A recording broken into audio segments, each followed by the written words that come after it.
وانحر إن شانئك هو الأبتر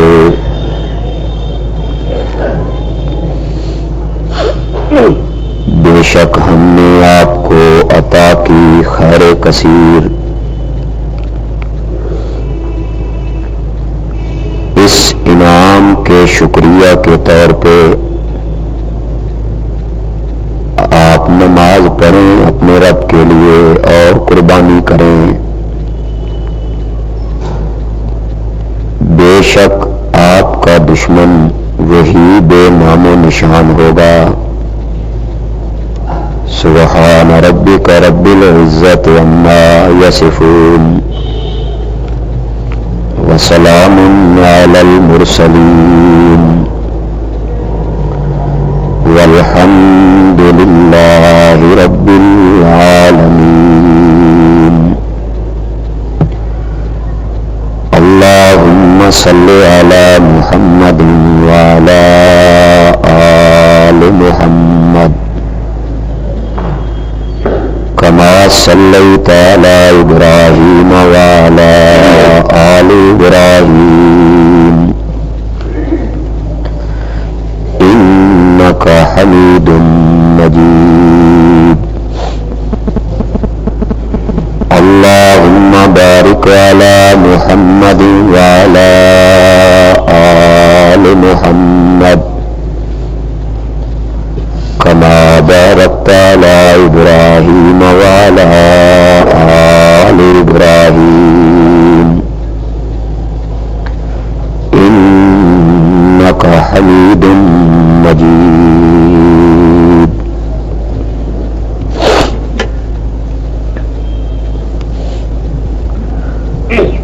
سورۃ کوثر کی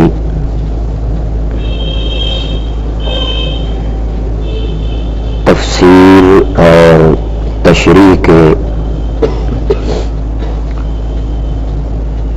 ابتدائی مراحل میں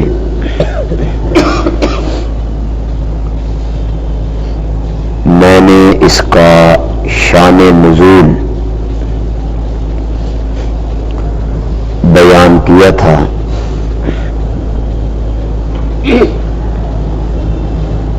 اگر آپ کو یاد ہو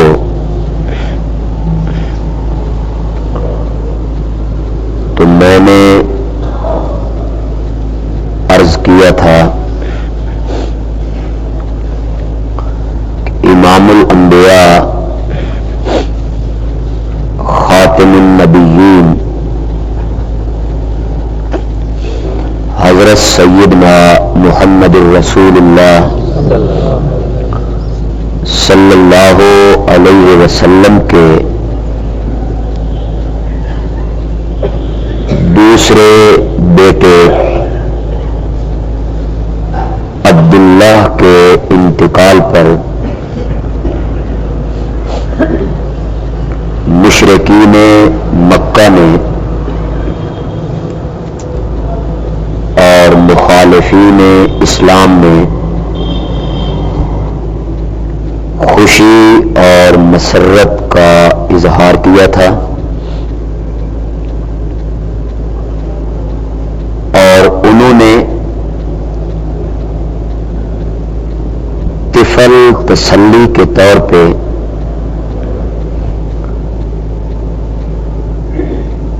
ایک دوسرے کو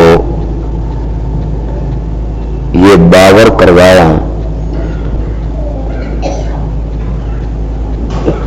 کہ محمد ابتر ہو گیا ہے صلی اللہ علیہ وسلم۔ ابتر کا معنی ہے مقطوع النسل، جس کی نسل کٹ جائے، ختم ہو جائے۔ مراد ان کی یہ تھی کہ یہ ہمارے بتوں کے خلاف اور ہمارے معبودوں کے خلاف یہ تقریریں اور یہ شور چند روزہ ہے، چند دنوں کے لیے ہے، اس لیے کہ بیٹا اس نبی کہلانے والے کا ہے کوئی نہیں، اور نسل چلتی ہے بیٹوں سے، اور بندے کا نام زندہ رہتا ہے بیٹوں سے، بندے کا دنیا میں ذکر اور تذکرہ موجود رہتا ہے بیٹوں سے۔ چونکہ اس کے بیٹے نہیں ہیں، لہذا اس کی وفات کے بعد تو اس کا نام لینے والا بھی کوئی نہیں رہے گا، اس کا ذکر مٹ جائے گا، اس کا تذکرہ مٹ جائے گا، اس کی نسل ختم ہو جائے گی۔ چنانچہ انہوں نے خوشی و مسرت کا اظہار کیا، ایک دوسرے کو مبارکبادیں دینے لگے، اور جگہ جگہ بیٹھ کے یہ تان تشنیع شروع کی کہ انا محمدن قد ابترا، کہ محمد جو ہیں وہ ابتر ہو گئے، ان کی نسل ختم ہو جائے گی، ان کا ذکر اور ان کا تذکرہ اور ان کا نام لینے والا بھی دنیا میں کوئی باقی نہیں رہے گا۔ یہ پروپیگنڈا جب انہوں نے کیا، یہ تانے جب انہوں نے مارے، اس موقع پر اللہ نے سورت کوثر اتار کے اپنے پیارے پیغمبر کو تسلیاں دی، انہیں یہ باور کروایا کہ آپ کا تذکرہ، آپ کا ذکر خیر، آپ کا اسم گرامی، آپ کا مبارک نام صرف اس دنیا میں نہیں، میدان معاشر میں بھی ہم باقی رکھیں گے۔ انا اعطیناکل کوثر، ہم نے آپ کو جو کتاب عطا کی ہے اس کتاب کی حفاظت کی ذمہ داری لی ہے۔ انا نحن نزلنا الذکر وانا لہ لحافظون، اس قرآن کو اتارنے والے بھی ہم نے، اس قرآن کی حفاظت بھی ہم کریں گے۔ میرے پیارے پیغمبر، اس قرآن کو جو دنیا کا کوثر ہے اور ہم نے آپ کو عطا کیا ہے، ہم نے اس کے ایک ایک لفظ کی، ایک ایک حرکت کی حفاظت کا ذمہ لیا ہوا ہے۔ اس قرآن نے اس دنیا میں، قیامت میں، جنت میں ہمیشہ کے لیے باقی رہنا ہے۔ میرے پیارے پیغمبر گھبرا نہیں، جب تک یہ قرآن باقی رہے گا تیرا نام بھی باقی رہے گا۔ یہ تسلی دی اپنے پیارے پیغمبر کو انا اعطیناکل کوثر میں۔ لیکن تیسری آیت ہم انا اعطیناکل کوثر کی تفسیر کر چکے ہیں، فصلی لربک وانحر، دوسری آیت کی تفسیر تشریح بیان ہو چکی ہے۔ تیسری آیت میں اللہ نے ان کے تانے کا جواب دیا، ان کے پروپیگنڈے کا جواب دیا۔ انہوں نے کہا تھا انا محمدن قد ابترا، محمد ابتر ہو گیا ہے، اس کی نسل کٹ گئی ہے، اس کا بیٹا دنیا میں موجود کوئی نہیں، اور بیٹا موجود کوئی نہیں تو اس کا نام لینے والا بھی، ان کی وفات کے بعد اس کا تذکرہ کرنے والا بھی، اس کا ذکر خیر کرنے والا بھی دنیا میں کوئی نہیں رہے گا۔ اللہ نے ان کے اس تانے اور پروپیگنڈے کا جواب تیسری آیت میں دیتے ہوئے فرمایا انا شانیک هو الابتر، شانی دشمن کو کہتے ہیں۔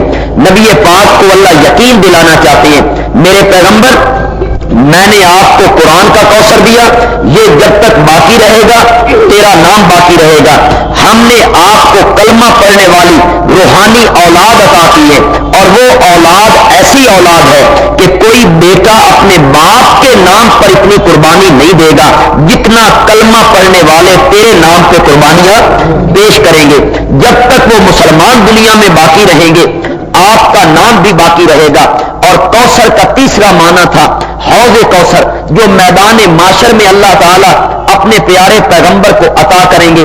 اللہ کہنا یہ چاہتے ہیں میرے پیغمبر صرف دنیا میں نہیں، میدان معاشر میں حوض کوثر کا ساقی بنا کے ہم نے آپ کا نام تو وہاں بھی زندہ رکھنا ہے، وہاں بھی آپ کے چرچے ہونے ہیں، وہاں بھی آپ کے تذکرے ہونے ہیں۔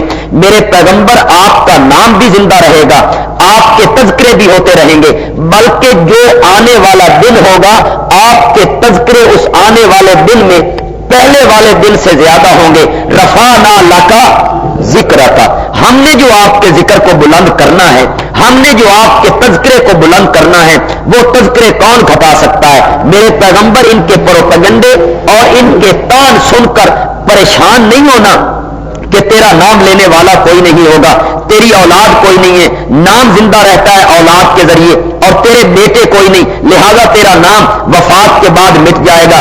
نہیں میرے پیارے پیغمبر، آپ کا نام تو ہم نے جنت کے اندر بھی زندہ رکھنا ہے، میدان معاشر میں بھی زندہ رکھنا ہے۔ میں تجھے یقین دلانا چاہتا ہوں، ان شانیہ کا هو الابتر، نسل تو کٹے گی تیرے دشمن کی، ان شانیہ کا هو الابتر، بے شک جو تیرا دشمن ہے وہ نسل کٹا ہے، جو تیرا دشمن ہے وہ مقتول نسل ہے، جو تیرا دشمن ہے اس کا نام لینے والا بھی دنیا میں کوئی نہیں رہے گا۔ یہ کہتے ہیں کہ نام اولاد سے زندہ رہتا ہے، میرے پیغمبر ہم نے ان کو اولاد بھی دی ہے، ہم نے تیرے دشمنوں کو بیٹے بھی دیے ہیں، ہم نے تیرے دشمنوں کو اولاد بھی دی ہے، لیکن باوجود اولاد دینے کے اولاد ان کی ہوگی، نام تیرا لے گی۔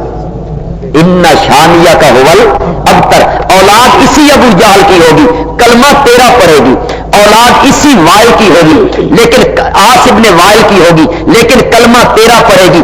ان کی اپنی اولاد بھی ان کا نام نہیں لے گی، ان کی اپنی اولاد بھی ان کے تذکرے نہیں کرے گی، ان کی اپنی اولاد بھی ان کا ذکر نہیں کرے گی، لیکن آپ کے تذکرے ہوں گے، آپ کا ذکر ہوگا۔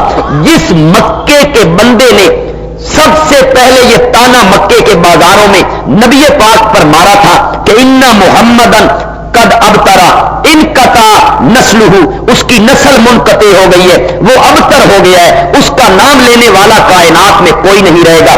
اس بندے کا نام ہے عاص ابن وائل۔ عاص نام کا وہ آدمی ہے، مکے کا بہت بڑا چودھری ہے، مکے کا بہت بڑا سردار ہے۔ سب سے پہلے یہ تانا ابتر کا، نسل کٹے کا، اور اس بات کا کہ آپ کا نام لینے والا کوئی نہیں ہوگا، یہ تانا اس بندے نے مارا تھا، اس کا نام ہے عاص ابن وائل۔ اس نے یہ پروپیگنڈا کیا، پھر چند سالوں کے بعد اسی عاص کے بیٹے عمر کو اللہ نے اسلام کی گود میں پھینک دیا، اسی کا بیٹا، اسی کی اولاد، اس کو اللہ نے اسلام کی گود میں پھینکا ہے۔ اب عمر ابن العاص رضی اللہ تعالی عنہ تیار ہو کر مدینہ منورہ میں پہنچتے ہیں۔ نبی پاک نے جب مسجد نبوی کے دروازے سے حضرت عمر ابن عاص کو، عاص جو چودھری اور سردار تھا، نبی پاک کا نمبر 1 دشمن تھا، اس کے بیٹے کو آتے ہوئے نبی پاک نے جب دیکھا تو پریشان ہوئے، کسی غلط نظریے سے، کسی غلط خیال سے نہ آ رہا ہو، لیکن یوں ہی عمر نبی پاک کے سامنے آئے، کہتی ہیں انست یمینک یا رسول اللہ، اے اللہ کے پاک پیغمبر اپنا دایاں ہاتھ پھیلائیے، میں آپ کے ہاتھ پہ بیعت کرنا چاہتا ہوں۔ کچھ مدت ہو گئی ہے، میرے دل پر یہ کچوکے لگ رہے ہیں، اور ایک بات میرے دل میں بار بار اٹھتی ہے، عمر وہ بھی کوئی زندگی ہے جو اس دنیا میں گزاری جائے اور محمد سے کٹ کے گزاری جائے صلی اللہ علیہ وسلم۔ خود بیان کرتے ہیں عمر ابن العاص کہ میں مسجد نبوی میں نبی پاک بیٹھے ہوئے ہیں، مجھے دیکھ کر پریشان ہوئے، میں نے کہا ابسط یمینک یا رسول اللہ، اپنا دایاں ہاتھ پھیلائیے، میں آپ کے ہاتھ پر بیعت کرنا چاہتا ہوں۔ فبسط یمینا، انہوں نے اپنا دایاں ہاتھ نبی پاک نے آگے کر دیا کہ رکھو میرے ہاتھ پر، اسلام کی بیعت کرو اور کلمہ پڑھ لو۔ حضرت عمر ابن العاص کہتے ہیں میں نوجوان تھا، سمجھدار بھی تھا، دانا بھی تھا، میرا باپ آپ کا دشمن تھا، ویری تھا، اور چودھری اور سردار تھا۔ یوں ہی نبی پاک نے اپنا دایاں ہاتھ آگے کیا، میں نے اپنا ہاتھ پیچھے کھینچ لیا، میں نے آپ کے ہاتھ پہ ہاتھ نہیں رکھا۔ نبی پاک دوبارہ گھبرا گئے کہ خود کہتا ہے کہ اپنا ہاتھ بڑھائیے، جب میں نے ہاتھ بڑھایا ہے تو پھر اپنا ہاتھ پیچھے کھینچ لیتا ہے۔ نبی پاک نے فرمایا مالک یا عمر، عمر تجھے کیا ہو گیا ہے؟ پہلے خود ہی تو نے درخواست کی تھی کہ ہاتھ بڑھائیے، میں آپ کے ہاتھ پہ بیعت کرنا چاہتا ہوں، میں نے اپنا دایاں ہاتھ بڑھایا ہے، تم نے اپنا ہاتھ کھینچ لیا ہے، کوئی غلط ارادے تو تمہارے نہیں ہیں۔ حضرت عمر ابن العاص کہتے ہیں یا رسول اللہ ویسے بیعت کر لوں گا، کچھ شرطیں لگا کے بیعت کروں۔ کیسا سمجھدار نوجوان ہے، کیسا ذکی نوجوان ہے، کیسا فہیم نوجوان ہے، صاحب حکمت نوجوان ہے۔ لگانا چاہتے ہو بتاؤ، اپنی شرط لگاؤ، کیا شرط لگانا چاہتے ہو؟ عمر ابن العاص کہتے ہیں یا رسول اللہ ساری زندگی آپ کی مخالفت میں گزر گئی ہے، ساری زندگی بتوں کی پوجا کرتے ہوئے گزر گئی ہے، ساری زندگی شرک کرتے ہوئے گزر گئی ہے، ساری زندگی کفر کی دلدل میں غرق ہوتے ہوئے گزر گئی ہے، ساری زندگی آپ کی مخالفت کرتے ہوئے، آپ کو گالیاں دیتے ہوئے ساری زندگی گزر گئی ہے۔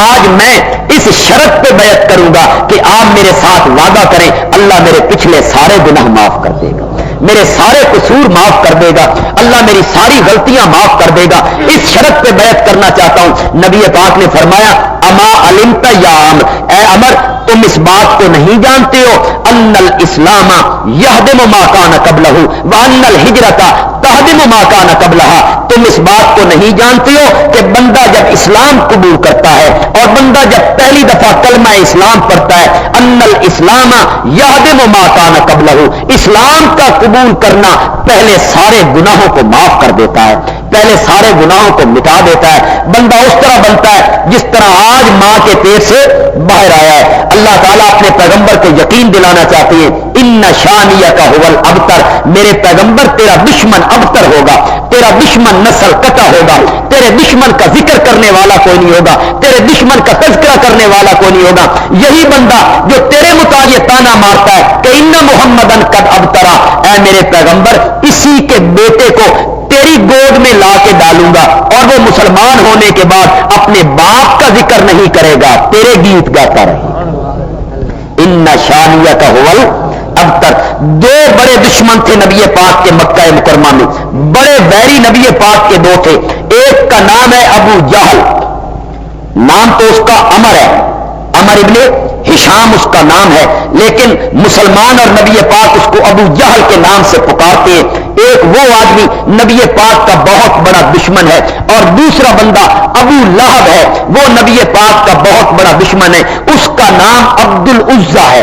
ابو لہب کا اصل نام عبد العزیٰ ہے، کیونکہ اس کے رخسار شعلے مارتے تھے، بڑا خوبصورت تھا، خون اس کے رخساروں پہ بہتا تھا، اس لیے اس کو ابو لہب کہتے تھے، شعلے کے چہرے والا، خوبصورت چہرے والا، سرخ چہرے والا، اس لیے اسے ابو لہب کہتے ہیں۔ دو دشمن ہیں نبی پاک کے بہت بڑے، ایک کا نام ابو جہل ہے، دوسرے کا نام ابو لہب ہے۔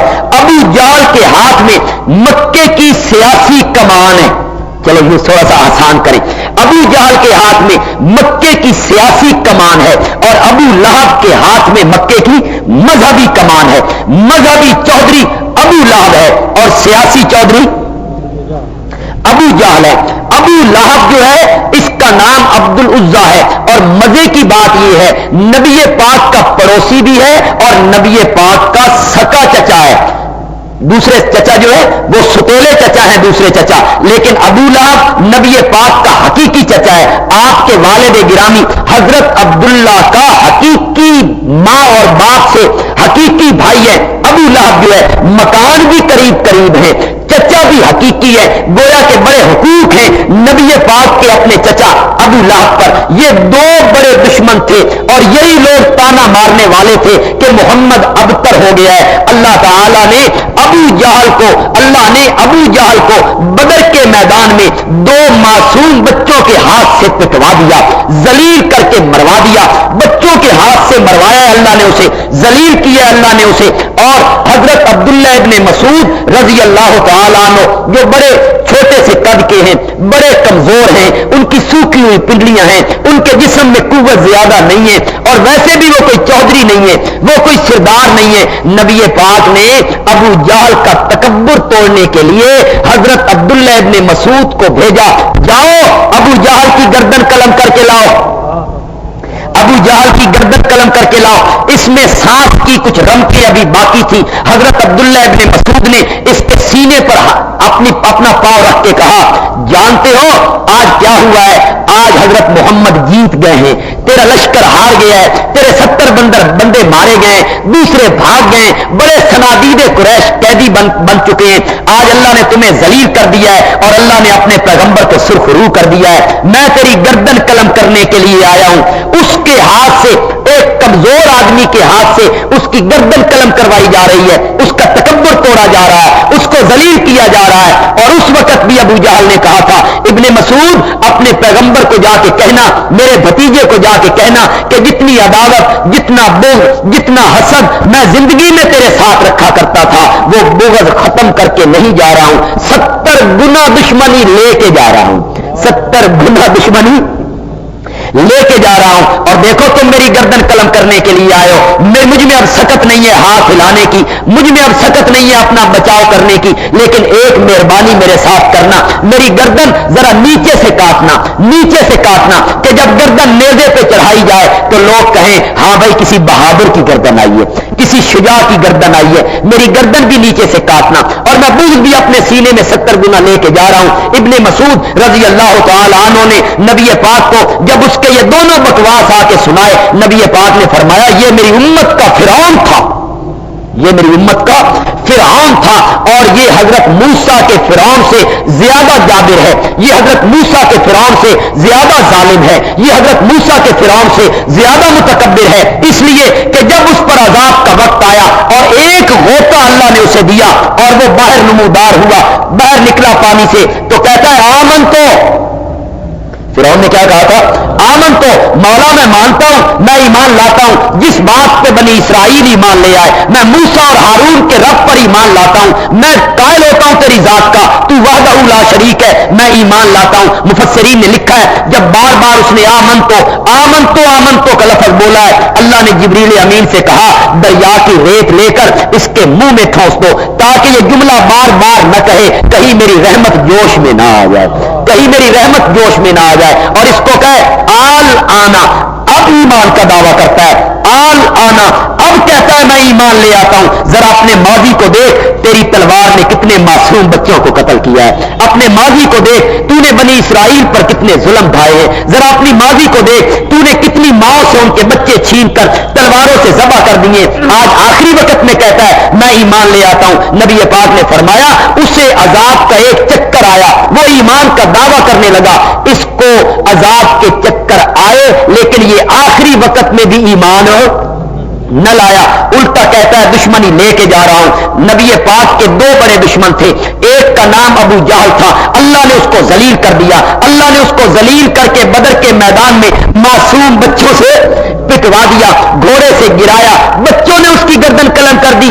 اور حسرت کے ساتھ آخری وقت میں کہتا تھا کاش مجھے کوئی چودھری مارتا، کاش مجھے کوئی اپنے پائے کا آدمی مارتا، افسوس اس بات کا ہے کہ مجھے بچے مار کے چلے گئے ہیں، یہ حسرت لے کر کہ مجھے بچے مار کے چلے گئے، مجھے دہقان قسم کے لوگ مار کے چلے گئے، وہ لوگ جو برادری میں میرے مقابلے کے نہیں تھے وہ مجھے مار کے چلے گئے۔ اللہ نے آپ کے دشمن کو ذلیل کیا، آپ کے دشمن کو تباہ و برباد کیا، بدر کے میدان میں اس کو ذلت کی موت مارا، اور اسی ابو جہل کے بیٹے کو نبوت کی گود میں ڈال دی، اسی ابو جہل کے بیٹے کو نبوت کی گود میں ڈال دیا، اکرمہ نام ہے اس کا، اکرمہ رضی اللہ تعالی عنہ۔ فتح مکہ کے دن یہ بھاگ کے چلا گیا ہے کہ میری خیر نہیں ہوگی، نبی پاک میرا سر قلم کروا دیں گے، اس ڈر کی وجہ سے آپ کے آنے سے پہلے مکہ چھوڑ کے جدے کی طرف، ساحل کی طرف بھاگ گیا ہے کہ کشتی میں بیٹھ کر یمن کی طرف بھاگ جاؤں گا، اور اس کی بیوی، اس اکرمہ کی بیوی نبی پاک کی خدمت میں آ کے کلمہ پڑھ لیتی ہے، ابو جہل کی بہو نبی پاک کی خدمت میں آ کے کلمہ پڑھتی ہے اور عرض کرتی ہے یا رسول اللہ میرا خامن اس ڈر کی وجہ سے بھاگ گیا ہے کہ اس کا سر قلم ہو جائے گا، اس کو قتل کر دیا جائے گا، اگر آپ میرے خامد کو امان دے دے 1 مہینے کی، یہ امان نہیں کہ وہ کلمہ پڑھ لے گا، شاید وہ کلمہ نہ پڑھے، لیکن 1 مہینے کی امان آپ دے دے، وہ مکے میں واپس آ جائے تو میں کوشش کرتی ہوں وہ بھی کلمہ پڑھ لے۔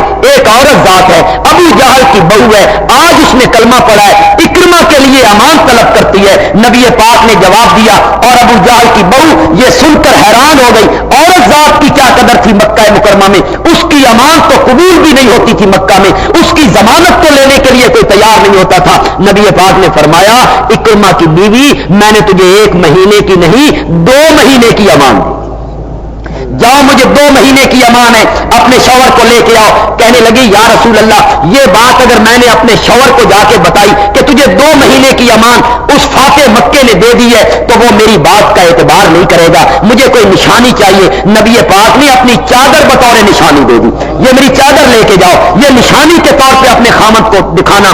چنانچہ اکرمہ جب امان لینے کے بعد مکے میں واپس آیا، بیوی نے سمجھایا، اسلام کی خوبیاں اس پہ ظاہر ہوئی، تو اکرمہ اسلام قبول کرنے کے لیے جب بیت اللہ میں آنے لگے اسلام قبول کرنے کے لیے، نبی پاک نے ابو جہل کے بیٹے کا اٹھ کے استقبال کیا، نبی پاک کے کاندھے سے چادر بھی گر گئی، نبی پاک نے فرمایا مرحبا، خوش آمدید، جی آیا نو، مرحبا کا لفظ کہہ کے نبی پاک اکرمہ کا استقبال کرتے ہیں۔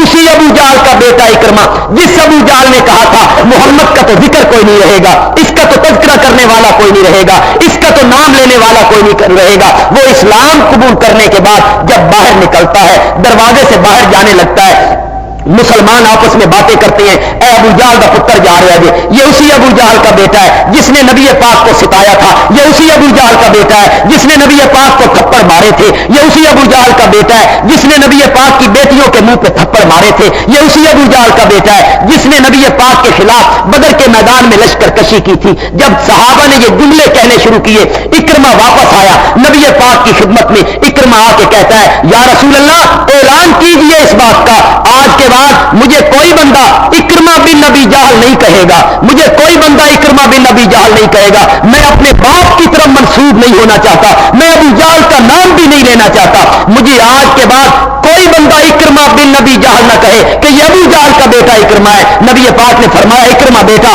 بتاؤ پھر تجھے کس نام سے یاد کیا جائے؟ اکرمہ کہتے ہیں مجھے آج کے بعد اکرمہ بن اسلام، اکرمہ بن اسلام، اسلام کا بیٹا اکرمہ، اسلام والا اکرمہ، مجھے اس نام کے لفظ سے یاد کیا جائے۔ اللہ نے فرمایا ان شانیہ کا هو الابتر، میرے پیغمبر یہ مکے کے کافر تجھے کہتے ہیں کہ تیرا نام لینے والا کوئی نہیں رہے گا، نام تو بیٹوں کی وجہ سے زندہ رہتا ہے، میرے پیغمبر بیٹے ان کے ہوں گے، نام تیرا ہو۔ ان شانیہ کا هو الابتر، اسی اکرمہ کے ذریعے نبی پاک کے تذکرے ہو رہے ہیں، اور وہ اکرمہ اپنے باپ کا نام لینا گوارا نہیں کرتا، وہ اپنے آپ کو اپنے باپ سے منسوب نہیں کرنا چاہتا۔ کوئی بندہ مجھے یہ نہ کہے کہ میں ابو جہل کا بیٹا ہوں، ابو جہل کا نام مٹ گیا اور میرے محمد کا نام قیامت تک زندہ رہے گا صلی اللہ ہو۔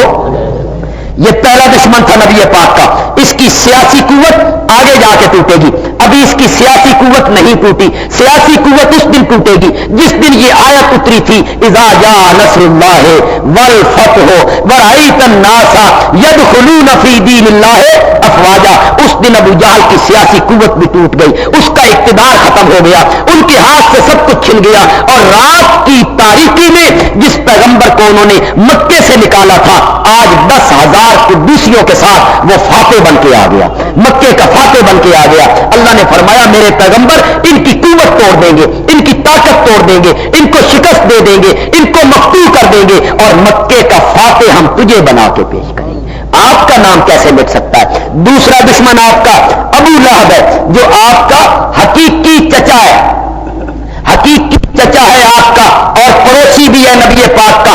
اس نے نبی پاک کو بہت ستایا، بہت ستایا اس نے نبی پاک کو، حالانکہ ایک پڑوسی کا حق تھا نبی پاک کا اس پر، دوسرا حق یہ تھا کہ نبی پاک اس کے سکے بھتیجے تھے، لیکن اس نے مارا بھی ہے نبی پاک کو، گالیاں بھی دی ہیں نبی پاک کو، مجنون بھی کہا ہے نبی پاک کو، شاعر بھی کہا ہے نبی پاک کو، پتھر بھی مارے ہیں نبی پاک کو، بددعائیں بھی دی ہیں نبی پاک کو، لیکن سب سے بڑی ذیلی کوف اور ذیلی اذیت اس شخص نے نبی پاک کو یہ پہنچائی کہ نبی پاک کی 2 بیٹیوں کا نکاح اس کے 2 بیٹوں کے ساتھ ہو چکا تھا، ایک کا نام عتبہ ہے، دوسرے کا نام عتیبہ ہے۔ عتبہ اور عتیبہ ابو لہب کے بیٹے ہیں، نبی پاک کی 2 بیٹیوں کا نکاح جاہلیت کے زمانے میں اس کے بیٹوں کے ساتھ ہو چکا تھا، ابو لہب نے اپنے بیٹوں سے کہا جاؤ اور محمد کے گھر جا کے اس کی بیٹیوں کو طلاق دے کے آؤ، طلاقیں دے کے آؤ، اس کے گھر جاؤ اور اس کی بیٹیوں کو طلاقیں دو۔ نبی پاک کے لیے سب سے اذیت کا مقام یہ تھا کہ اپنے چچا زاد بھائی جن کے ساتھ بیٹیاں بیاہ دی گئی ہیں، نکاح نبی پاک نے صرف کیا ان کے ساتھ، وہ داماد ہیں نبی پاک کے، چنانچہ وہ دونوں آئے ہیں نبی پاک کے سامنے کھڑے ہو کر نبی پاک کی دونوں بیٹیوں کو طلاقیں بھی دی ہیں، اور عتیبہ جو تھا اس نے نبی پاک کے منہ پر تھوک بھی دیا ہے، بد زبانی بھی کی ہے، بد زبانی بھی کی ہے، گالیاں سامنے کھڑے ہو کے نکالی ہیں، نبی پاک کے چہرہ پر انوار پہ تھوکا ہے۔ اس وقت نبی پاک نے ایک جملہ کہا تھا، جب انتہا ہو گئی ظلم کی، انتہا ہو گئی اذیت کی، تو نبی پاک نے فرمایا اللہم سلط علیہ کلبا من کلابک، میرے مولا کوئی جنگل کا درندہ اس بندے پہ مقرر کر دے، جنگل کا درندہ اس بندے پہ مسلط کر دے، یہ بندہ جو میرے سامنے کھڑے ہو کے مجھے اذیت بھی دیتا ہے، بد زبانی بھی کرتا ہے، بکواس بھی کرتا ہے، اللہم سلط علیہ کلبا من کلابک، کوئی کتا خون خار کتا یا کوئی چیر پھاڑ کرنے والا جانور اور درندہ اس پر مسلط کر دے جو اس کا خاتمہ کر دے۔ کہتے ہیں جب نبی پاک نے یہ بددعا دی تو ابو لہب اپنے بیٹے سے کہتا ہے آئندہ زندگی سنبھل کے گزارنا، کائنات کی ہر بات غلط ہو سکتی ہے، میرے بھتیجے محمد کی کوئی بات غلط نہیں ہو سکتی۔ یہ تو یقین تھا نا انہیں، وہ تو اپنی سیاسی قوت تھی ان کی، مذہبی پنڈت تھے وہ، ان کی مذہبی حیثیت ختم ہو رہی تھی تو نبی پاک کا مقابلہ کر رہے ہیں، ضد پہ آ گئے تو نبی پاک کے مقابلے میں آئے، ورنہ وہ بھی جانتے تھے کہ 40 سال کے عرصے میں جس بندے نے معمولی باتوں میں کبھی جھوٹ نہیں بولا وہ رب کے معاملے میں جھوٹ کیسے بول سکتا ہے۔ اپنے بیٹے کو کہتا ہے خیال کرنا آئندہ اپنی زندگی ذرا محتاط طریقے سے گزارنا، اس لیے کہ جو جملے نبی پاک کی زبان سے نکلتے ہیں وہ غلط نہیں ہو سکتے۔ چنانچہ شام کے علاقے کی طرف ایک تجارتی قافلہ مکہ مکرمہ کے تاجروں کا جا رہا ہے جس میں ابو لہب بھی موجود ہے، اس میں اس کا یہ بیٹا عتیبہ بھی موجود ہے۔ قافلہ واپس آ رہا ہے، رات کا وقت ہے، ایک جگہ پہ پڑاؤ کرنا چاہتے ہیں، چنانچہ ارد گرد کے لوگ انہیں کہتے ہیں یہاں بڑے درندے ہوتے ہیں، شیر بھی یہاں رہتے ہیں، تم یہاں پڑاؤ نہ کرو، لیکن مجبوراً انہیں وہاں پڑاؤ کرنا پڑا ہے۔ ابو لہب اپنے بیٹے کے بازو سے پکڑ کے کہتا ہے ذرا رات سنبھل کے گزارنا، میرے بھتیجے کی بددعا یاد ہے کہ کوئی نہیں یاد ہے؟ اللہم سلط علیہ کلبا من کلابک۔ چنانچہ تمام تجارتی قافلہ ارد گرد سوتا ہے، درمیان کے اندر ابو جہل ابو لہب کا یہ بیٹا عتیبہ اس کے ساتھ ابو لہب ہے، اور ارد گرد انہوں نے اونٹ اپنے باندھ دیے، گھوڑے اپنے باندھ دیے، ارد گرد لشکر کے آدمی ہیں، این درمیان میں ابو لہب کا یہ بیٹا عتیبہ موجود ہے۔ ان کے خیال میں تھا کہ درندہ اگر آئے گا تو ان جانوروں کو چیر پھاڑ کے چلا جائے گا۔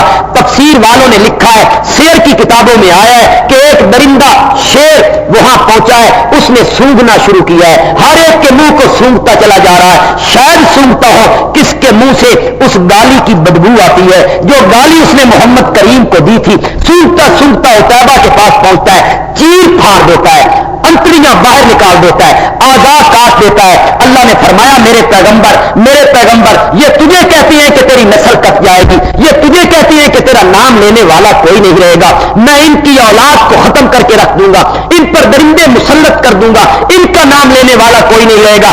چنانچہ ابو لہب جو تھا، خود ابو لہب جو تھا، غزوہ بدر کے صرف 7 دن بعد اس کو ایک پھوڑا نکلتا ہے، پھوڑا متعدی ہو گیا ہے، اس کا جسم گلنے لگا ہے، اس کے جسم سے بدبو آنے لگی ہے، مرض کیونکہ متعدی ہے، بیٹوں نے سمجھا یہ مرض آگے بڑھ جائے گی، ہم میں آئے گی، ہمارے بچوں میں آئے گی، بیٹوں نے ابو لہب کو اٹھا کے باہر پھینک دیا ہے، چنانچہ وہ ذلت کے ساتھ مرتا ہے، اس کا کوئی بیٹا اور اولاد اس کے پاس موجود نہیں ہے۔ 3 دن تک اس کی لاش سڑتی رہی، 3 دن تک اس کو دفن کرنے کے لیے تیار کوئی نہ ہوا، اس کا بیٹا قریب نہیں آتا۔ جب اس لاش سے بدبو اٹھنے لگی ہے، لوگوں نے ان کو مجبور کیا ہے کہ اپنے باپ کو دفن کرو، تو انہوں نے حبشی غلاموں کو کرائے پہ حاصل کیا ہے، ان کو کہا ہے گڑھا کھودو اور لکڑی کے ذریعے اس کی میت کو گھسیٹ کے اس گڑھے میں ڈال دو۔ میرے پیغمبر یہ آپ کو تانا دیتے ہیں کہ آپ کی نسل کٹ جائے گی، آپ کا نام زندہ آپ کا نام ذکر کرنے والا کوئی نہیں رہے گا.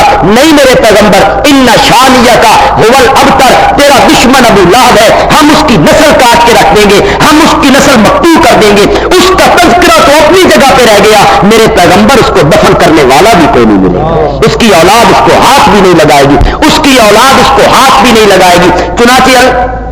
چنانچہ مزے کی بات یہ ہے کہ اسی ابو لہب کے دوسرے دو بیٹے, ایک کا نام عتبہ ہے, اس نے بھی نبی پاک کی بیٹی کو طلاق دی تھی, دوسرے کا نام موتب ہے.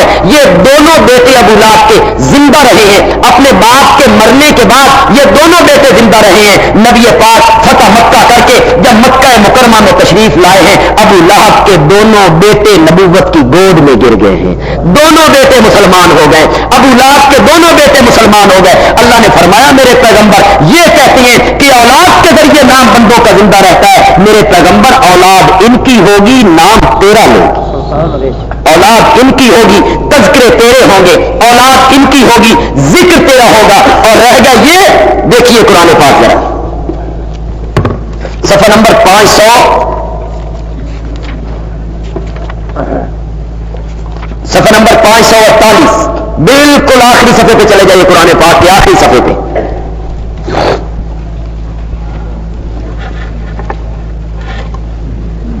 قرآن پاک کے آخری صفحے پہ آئیے جی. سورت کا نام ہے سورت اللہب.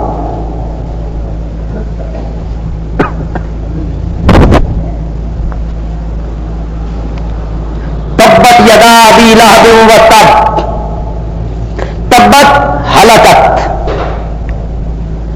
ہلاک ہو گئے, تبت ٹوٹ گئے,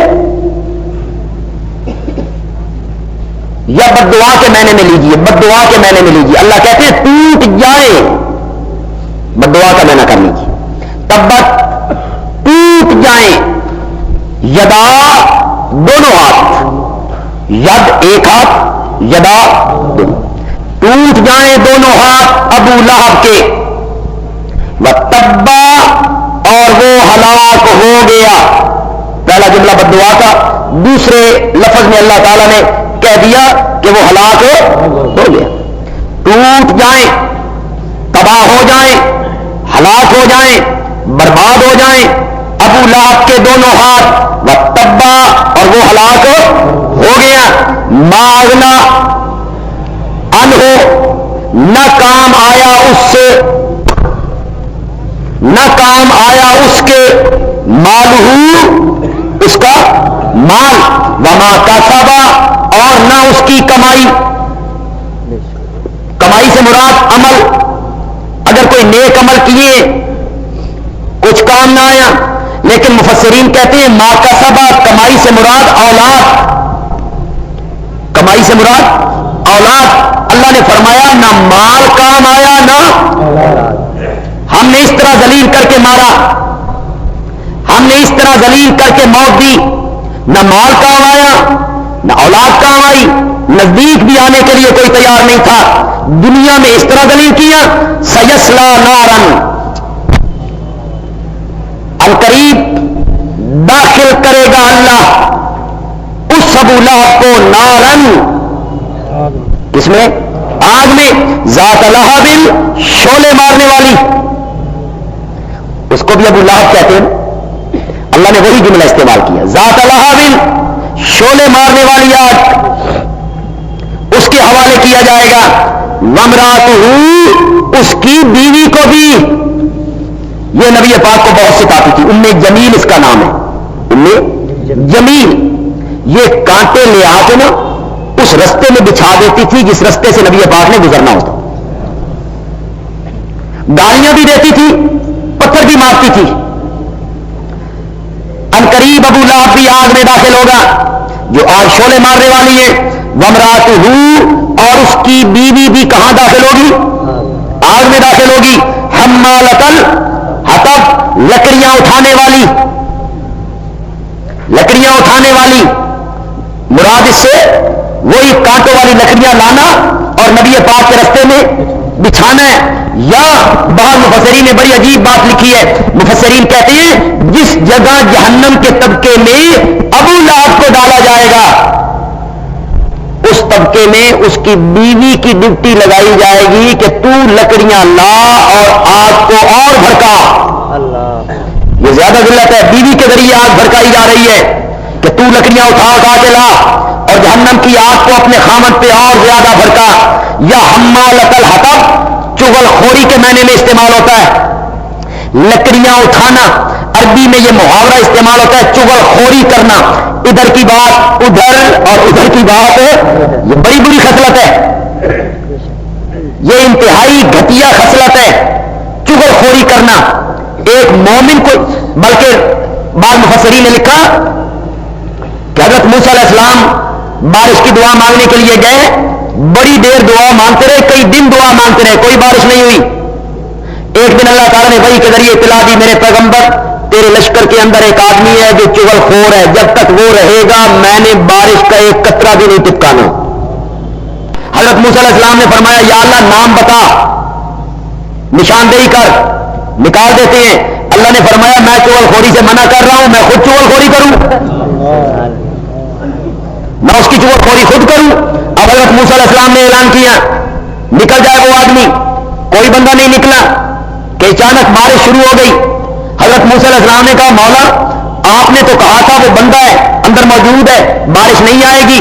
اب بندہ نکلا بھی کوئی نہیں, بارش بھی آ گئی. اللہ نے فرمایا اسی کی وجہ سے تو آ گئی, اسی کی وجہ سے تو آ گئی. کہ کیا بنا کہ اس بندے نے دل میں شرمندگی محسوس کی, زبان کو بھی حرکت نہیں دی کہ کہیں ساتھ ارد گرد والا دیکھ نہ لے. دل میں اس نے کہا یا اللہ بڑی ذلت ہوتی ہے, ایک دفعہ معاف کر دے, آئندہ نہیں کروں گا. ہم نے اس کی توبہ قبول کر کے بارش برسانے کا فیصلہ کیا. اسی کی وجہ سے تو اب بارش برسا رہے. چغل خوری ایک انتہائی بری خصلت ہے. ایک مومن کو چغل خور نہیں ہونا چاہیے کہ ادھر کی بات ادھر اور ادھر کی بات ادھر کر کے برادریوں کو آپس میں لڑوایا جائے, بھائیوں کو آپس میں لڑوایا جائے, رشتہ داروں کو آپس میں لڑا دیا جائے, دوستوں کو آپس میں ڈنکو. اس کی بیوی کی گردن میں حبل من مسد رسی ہوگی مونج کی بٹی ہوئی, رسی ہم نام لینے والا کوئی باقی نہ رہا. اور اس کی اپنی اولاد جو تھی وہ اسلام قبول کر کے تیری گود میں آئی. وہ بیٹے ابو لہب کے ہیں تذکرے تیرے کرتے ہیں, بیٹے ابو لہب کے ہیں تذکرے. ایک بات جس کی طرف تو ہاں ایک بات کی طرف تو ضرور توجہ دلاؤں گا. ہمارے دوست کہتے ہیں ابو لہب کی ایک انگلی جہنم سے بچی ہوئی ہے اور اس سے اس کو دودھ ملتا ہے. کیوں؟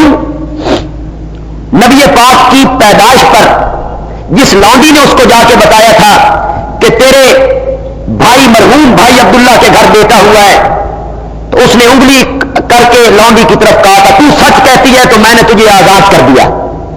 نبی پاک کا میلاد منایا, نبی پاک کی ولادت پہ خوشی کی, اللہ نے اس کی انگلی کو جہنم سے بچا دیا. تسی بھی میلاد منایا کرو, اللہ تو بھی جہنم سے بچا چھٹے. یہ مولوی دلیل دیتا ہے. انگلی بچ گئی ابو لہب کی, اس سے دودھ مل رہا ہے, اس کو جہنم سے نجات پا گئی. حوالہ ایک خواب کا یہ بیان ہو رہا ہے کسی کا. ابو لہب خواب میں ملا کسی کو, کس کو ملا؟ ایک کافر کو جو اس وقت تک مسلمان ہی نہیں, وہ بعد میں مسلمان ہوا. جس بندے کو خواب آ رہا ہے وہ بندہ اس وقت مسلمان نہیں. خواب آ رہا ہے کس کو بولو, اور کافر کو مل رہا ہے خواب میں. کون کافر؟ ایک کافر کو دوسرا کافر خواب میں مل کے ایک بات بتاتا ہے. ظالم انسان اس پر اعتبار کر لیا, اللہ کے قرآن پہ اعتبار نہیں ہے. خواب کی بات اور خواب کافر کا, اور بات ابو لہب کی. ابو لہب کہتا ہے خواب میں اس کا اعتبار آ گیا, ایک انگلی تو نے خارج کر لی. قرآن کہتا ہے تبت یدا, تبت یدا. یدا کس کو کہتے ہیں؟ 9 انگلیاں کے 10 انگلیاں. قرآن کو تو ریجیکٹ کر رہا ہے خواب پر, خواب بھی ایک کافر کا اور گفتگو بھی ابو لہب کی. اس کو بنیاد بنا کے تو کہتا ہے کہ اس سے میلاد کا ثبوت ملتا ہے. قرآن نے کہا تبت یدا ابی لہب. دوسری بات جو آپ کی توجہ دلانا چاہتا ہوں, ذرا توجہ کیجیے. جو تانا, جو لفظ مشرکین مکہ نے اور مخالفین اسلام نے نبی پاک کے لیے استعمال کیے، اللہ نے قرآن میں ان دشمنوں پر انہی لفظوں کو پلٹا، سمجھ رہے ہیں؟ انہی لفظوں کو واپس کیا، وہی لفظ اللہ نے انہیں کہے. مثلا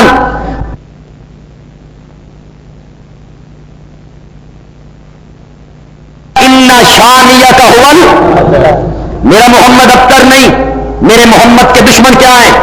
ابتر ہیں صلی اللہ علیہ وسلم. نبی پاک نے پہلے دن کوہ صفا پہ چڑھ کے لوگوں کو بلایا، نبی پاک نے فرمایا قولوا لا الہ الا اللہ تفلحوا، کہو لا الہ الا اللہ فلاح پا جاؤ گے.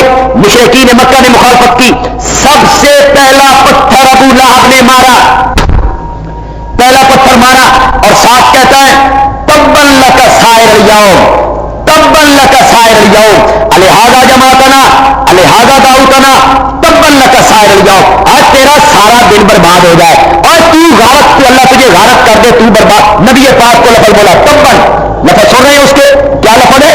تبن، تبن لکا سائر اليوم. نبی پاک کے متعلق اس نے تبن ہلاکت کا لفظ استعمال کیا.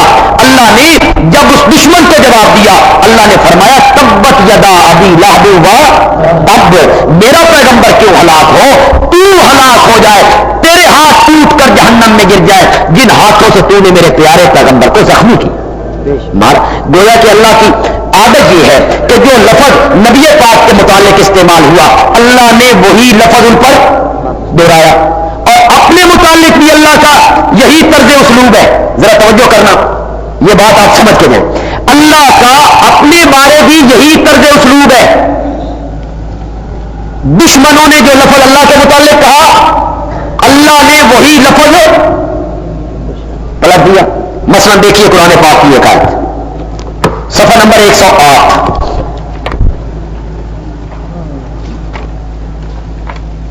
صفحہ نمبر 108، سورت کا نام ہے سورت مائدہ،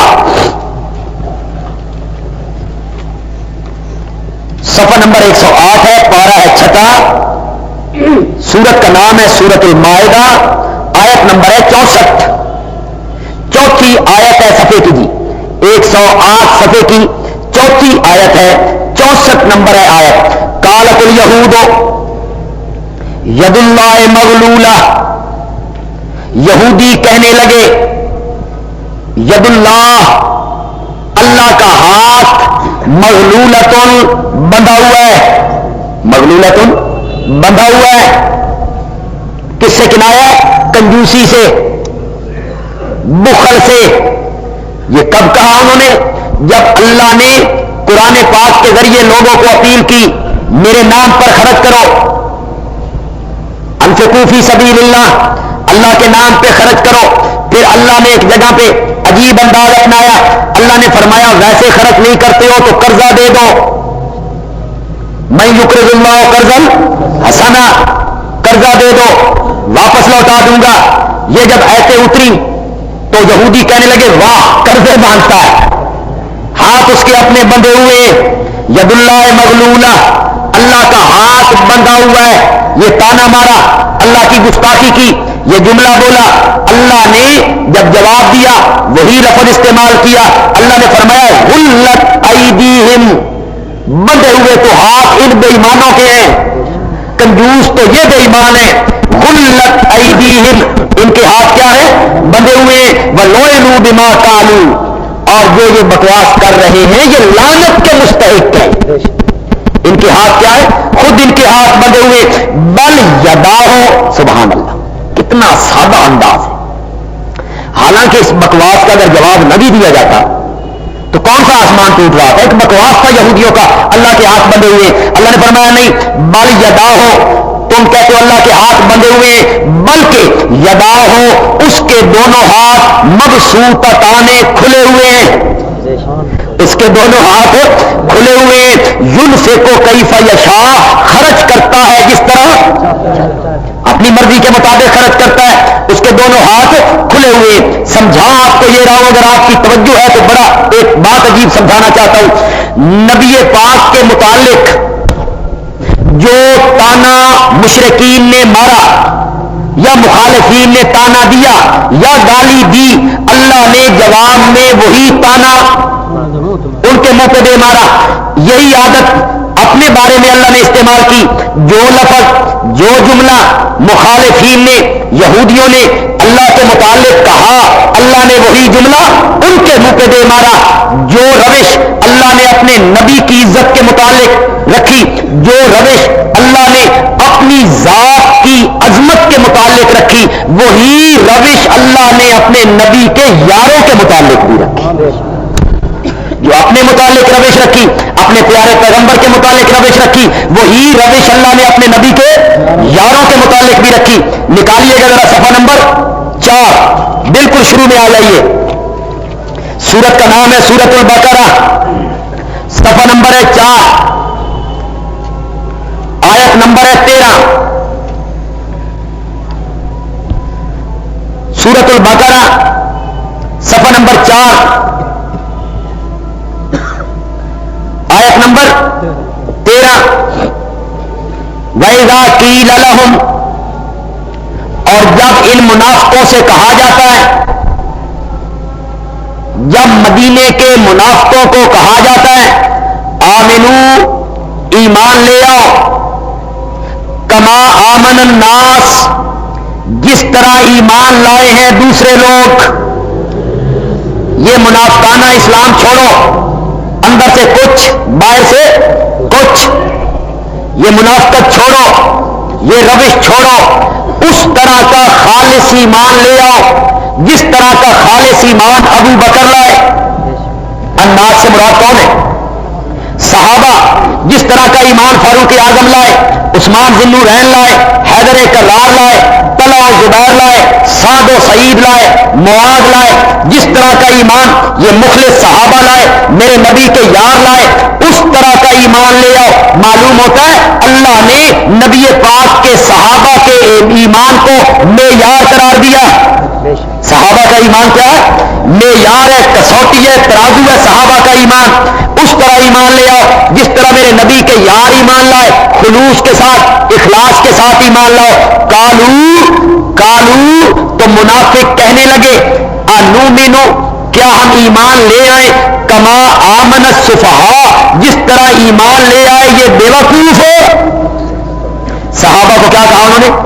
بے وقوف۔ یہ تو ہوئے بے وقوف، نہ انہیں رات کا پتہ، نہ انہیں دن کا پتہ، نہ انہیں تجارت کا پتہ، نہ انہیں وطن کا پتہ، نہ انہیں بال بچوں کا خیال، نہ انہیں بیوی کا خیال، تن من دھن سب کچھ قربان کر کے اس نبی کے پیچھے چلے ہوئے ہیں۔ یہ کہتا ہے آ جاؤ، آ جاتے ہیں، یہ کہتا ہے رک جاؤ، رک جاتے ہیں۔ سب کچھ ایک بندے کے گردا گرد گھوم رہا ہے، ان کو کوئی پتہ نہیں ہے کمائی کا، کوئی پتہ نہیں ہے بال بچوں کا۔ یہ تو بے وقوف لوگ ہوئے، ہم بے وقوف لوگوں کی طرح ایمان لائیں۔ اللہ تعالیٰ نے وہ تانا جو انہوں نے نبی پاک کے صحابہ کو دیا کہ یہ بے وقوف ہیں، اللہ نے جواب دیتے ہوئے کہا اللہ حرف تنبیہ، میں نہ کریں گے خبردار، سنو، انہم ہم الصفہاء، انہم دو دفعہ ہم لا کے میں نہ حسر کا ہوا۔ اللہ نے فرمایا انہم ہم الصفہاء، بے شک وہی ہیں، بے شک وہی ہیں بے وقوف۔ کون؟ جو میرے نبی کے یاروں کو کیا کہتے ہیں؟ بے وقوف۔ وہی روش اللہ نے اپنے نبی کے یاروں کے متعلق اپنا لی۔ جن لوگوں نے نبی پاک کے یاروں کو بے وقوف کہا، اللہ نے جواب میں ان لوگوں کو کیا کہا؟ بے وقوف کہا۔ پھر یہ ذہن میں رکھیے، اس سے یہ نتیجہ نکلا، توجہ کیجئے، اس سے یہ نتیجہ نکلا کہ نبی پاک کے یاروں کے متعلق اللہ کی روش یہ ہے کہ جو لفظ نبوت کے یاروں کو کہا جائے گا وہ لفظ پلٹ کے کہنے والے پہ آئے گا۔ جو بندہ نبی کے یاروں کو بے وقوف کہے وہ خود بے وقوف ہے، جو میرے نبی کے یاروں کو فاسق کہتا ہے وہ خود فاسق ہے، جو میرے نبی کے یاروں کو منافق کہتا ہے وہ خود منافق ہے، اور جو میرے نبی کے یاروں کو کافر کہتا ہے وہ خود کافر ہے۔ یہ روش اپنائی ہے قرآن نے کہ جو فتویٰ نبی کے یاروں پر کوئی بندہ لگائے گا وہی فتویٰ اس بندے پہ پلٹ دیں گے اللہ۔ آگے دیکھیے، وَإِذَا لَقُوا الَّذِينَ آمَنُوا، اور جب ملتے ہیں وہ لوگ ایمان والوں سے، قَالُوا آمَنَّا، تو کہتے ہیں ہم ایمان لے آئے، اسی تو تہاڈے نال ہیں جی، ہمارا تو تن من تمہارے لیے حاضر ہے جی، ہم تو مخلص مومن ہیں جی، ہم تو تمہارے ساتھ ہیں جی. وَإِذَا خَلَوْا إِلَىٰ شَيَاطِینِهِمْ، جب وہ الگ ہوتے ہیں اپنے شیطانوں کی طرف. وہ شیطان کون ہے؟ ان کے بڑے بڑے سردار، ان کے چودھری، وہ مولوی، وہ پیر جو خود پیچھے بیٹھتے تھے، ان کو مجلس میں بھیجتے تھے کہ مسلمانوں کو پاگل بناؤ، انہیں کام تمہارے ساتھ ہے. وَإِذَا خَلَوْا إِلَىٰ شَيَاطِینِهِمْ، جب الگ ہوتے ہیں اپنے شیطانوں کی طرف، قالوا، وہاں جا کے کہتے ہیں اِنَّا مَعَكُمْ، بے شک ہم تو تمہارے ساتھ ہیں، ہم تو تمہارے ساتھ ہیں، ہمارا مرنا پڑنا تمہارے ساتھ ہے، ہمارا جینا مرنا تمہارے ساتھ ہے، ہم تمہارے. اور ادھر کیوں گئے تھے؟ کیا لینے گئے تھے؟ اور جی انما نحن مستہزئون، ہم تو ذرا ٹھٹھا مخول کر رہے تھے جی، بنا رہے تھے جی مسلمانوں کو. اتنی سی بات کہنے سے جی بڑے خوش ہو جاتے ہیں، بھئی یہ بھی مومن ہو گیا، یہ بھی مومن ہو گیا. انما نحن مستہزئون، ہم تو مسلمانوں سے، نبی کے یاروں سے مزاح کر رہے تھے، مخول کر رہے تھے، ٹھٹھا کر رہے تھے. اللہ نے جواب دیا، اللہ نے فرمایا اللہ یستہزئ بہم، اللہ بھی ان منافقوں سے مخول کرتا ہے. جو لفظ انہوں نے نبی کے یاروں کے متعلق کہا، اللہ نے وہی لفظ ان پر پلٹ دیا. اللہ بھی ان کے ساتھ مخول کرتا ہے. وہ میرے نبی کے یاروں کے متعلق مخول کرتے ہیں، اللہ مخول کرتا ہے، اللہ مزاح کرتا ہے. اعوذ باللہ، اللہ کی ذات تو مزاح سے پاک ہے. تو مفسرین نے یہاں معنی کیا اللہ ان کو صحابہ سے مزاح کرنے کی سزا دے گا. اللہ یستہزئ بہم کا معنی کیا کریں گے؟ اللہ ان کو اس مزاح کرنے کی کیا دے گا؟ سزا دے گا. اور بعض مفسرین نے معنی لکھا اللہ بھی مخول کر رہا ہے. کیا مطلب؟ کلمہ پڑھتے ہیں، کلمہ منافق جو تھے نبی کی محفل میں آتے ہیں، کلمہ پڑھتے ہیں، نعرہ رسالت بھی لگاتے ہیں، نمازیں بھی پڑھنی پڑتی ہیں، وضو بھی کرنا پڑتا ہے، جہاد میں بھی ساتھ چلنا پڑتا ہے ورنہ نفاق کھلتا ہے، نہ جائیں تو نفاق کھلتا ہے، مال بھی خرچ کرنا پڑتا ہے، نماز بھی پڑھنی پڑتی ہے، زکوٰۃ بھی دینی پڑتی ہے، نمازوں میں بھی آنا پڑتا ہے، وضو بھی کرنا پڑتا ہے، کلمہ بھی پڑھنا پڑتا ہے، مجلس میں بھی آنا پڑتا ہے. اللہ فرماتے ہیں میں بھی ان سے مخول کر رہا ہوں، سارے کام اسلام والے کروا رہا ہوں، اور مرنے کے بعد جب میرے پاس آئیں گے تو ملے گا. ہم بھی مخول کر رہے ہیں، کہ مرنے کے بعد ہمارے پاس آئیں گے تو کسی عمل کا ثواب ان کو نہیں ملے گا. چنانچہ میں بیان یہ کرنا چاہتا تھا کہ قرآن پاک میں جو روش اللہ نے اپنے پیارے پیغمبر کے متعلق اختیار کی ہے، اور جو روش اللہ نے اپنے لیے اپنی ذات کے متعلق اختیار کی ہے، وہی روش اللہ نے اپنے نبی کے ساتھیوں کے متعلق بھی اختیار کی ہے. چنانچہ اللہ نے سورۃ کوثر کی 3 آیت میں ان شانیہ کا حول ابتر کہہ کے اپنے پیغمبر کو یقین دلایا، میرے پیغمبر نسل کٹے گی ان لوگوں کی، ذلت کی موت مریں گے یہ لوگ، تذکرے اور ذکر ان کے ختم ہو جائیں گے، ان کا نام لینے والا بھی کوئی نہیں ہوگا، اور تیرے تذکرے ہم ان کی اولاد کی زبان سے زندہ کرواتے رہیں گے. اولاد ان کی ہوگی، تذکرے تیرے ہوتے رہیں گے. اللہ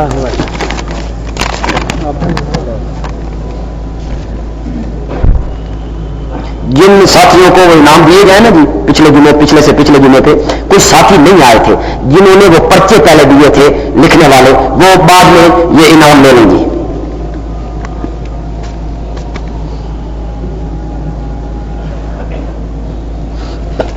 حیات النبی کے مسئلے پر ہمارا کوئی بندہ خراب نہیں ہوتا.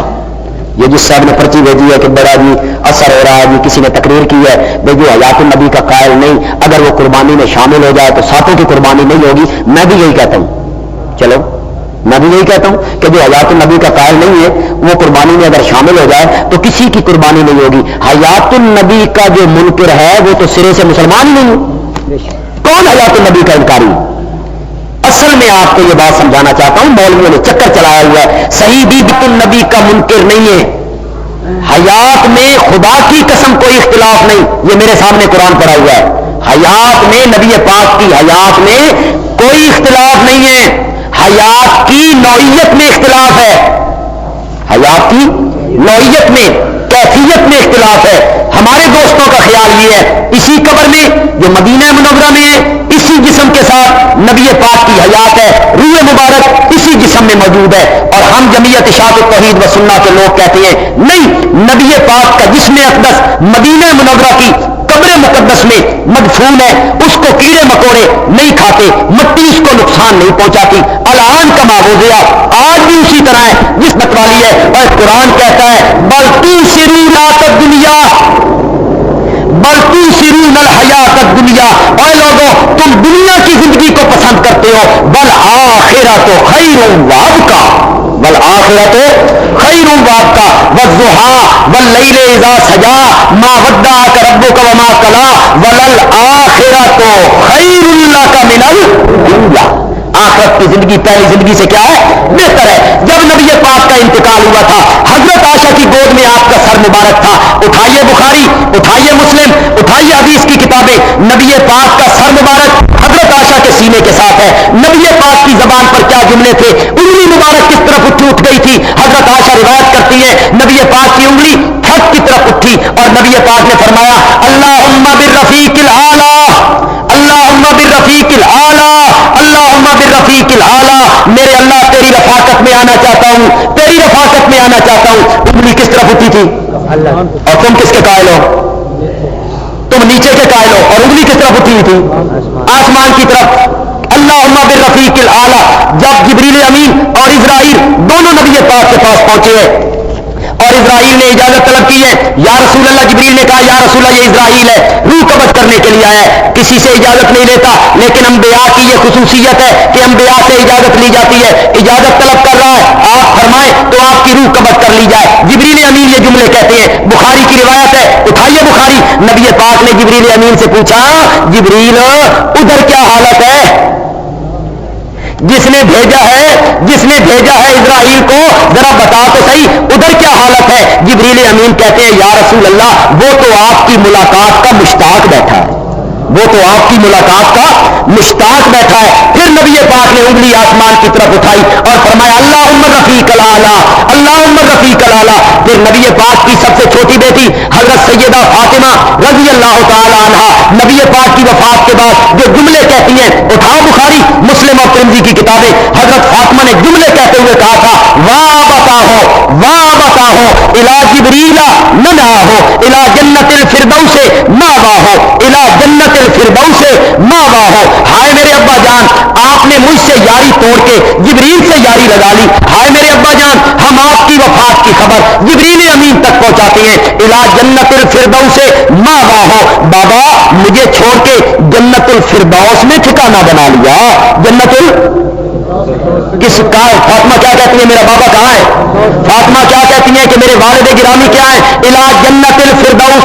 عام جنت نہیں ہے جو تم دھوکہ دیتے رہتے ہو لوگوں کو کہ یہ ٹکڑا بھی تو جنت کا ایک ٹکڑا ہے جس میں نبی پاک مدفون ہے، عام جنت میں نبی پاک نہیں ہے۔ فاطمہ کہتی ہے الی جنت الفردوس ماواہو، میرا بابا جنت الفردوس میں ہے۔ اٹھاؤ حدیث کی کتابیں، اٹھاؤ تفسیر کی کتابیں، اٹھاؤ محدثین کی کتابیں، کیا لکھا ہے محدثین نے؟ جنت الفردوس کس جگہ ہے؟ مدینے میں ہے؟ جنت الفردوس کس جگہ ہے؟ مسجد نبوی میں ہے؟ اٹھاؤ حدیث کی کتابیں، تمام محدثین لکھتے ہیں جنت الفردوس جنت کا وہ حصہ ہے جس کی چھت اللہ کا عرش بنتا ہے، جس کی چھت اللہ کا عرش بنتا ہے۔ وہ کہاں ہے؟ وہاں نبی پاک زندہ ہیں۔